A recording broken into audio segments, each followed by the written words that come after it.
Hey there, everyone. It's Gordon again. Hope everyone had a great weekend. I know I did. The state got a big win over Villanova last night.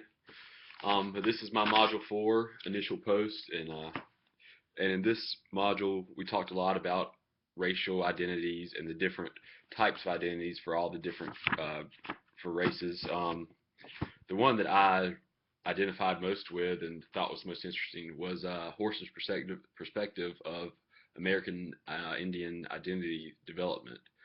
Um, it's important first that he noted that when someone says they're American Indian, that represents a diverse array of people, tribes, and cultures. For instance, a person who's a Navajo Indian out west in New Mexico or Arizona may have a totally different perception of themselves as opposed to a Cherokee Indian or just a different tribe that would be more centered on the East Coast.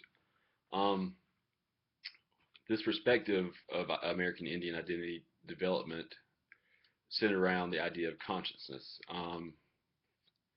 And there were 5 areas of consciousness that Horst decided to elaborate on.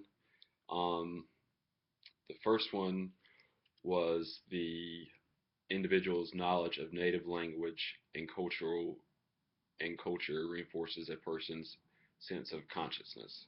The second was individuals' consciousness is increased by the awareness and comprehension of the tribe's history.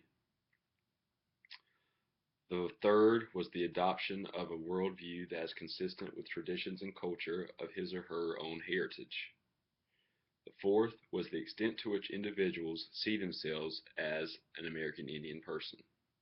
And the fifth element was the consciousness is one state's one's status as a member of an officially recognized tribe.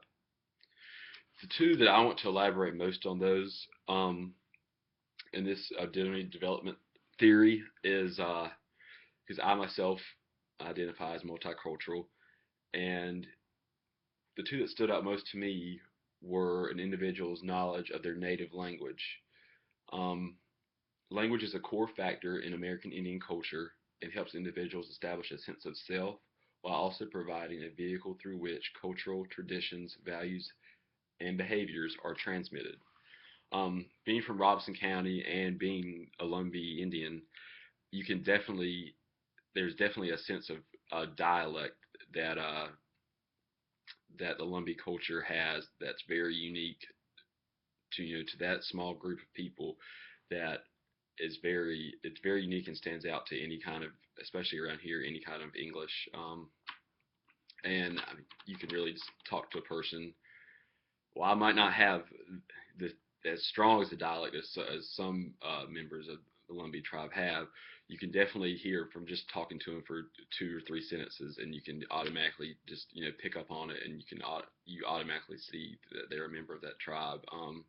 I've heard stories of people who've been on airplanes out in California or somewhere, and they hear someone talk, and they automatically say, "Oh, you're from Robeson County," or "Oh, you're a Lumbee Indian." So I feel like that's a big thing that stood out to me because you know not only is that type of language providing an identity for themselves, but it also they can assimilate to people in their own culture. Um, Another part that kind of stood out to me too was it says one's status as a member of an officially recognized tribe, while uh, Lumbee Indians have been state recognized. They've struggled over numerous years trying to get federal recognition, which would allow them to, have certain benefits that other federally recognized tribes have. And that's just, it's a struggle that one culture faces in, trying to get federally recognized or, have their voice heard in that subject. Um,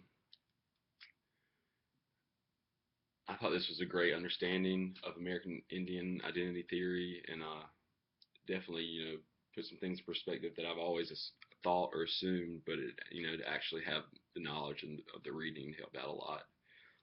But this wraps up my Module 4 initial post. I hope you enjoy it, and I look forward to hearing your comments. Thanks.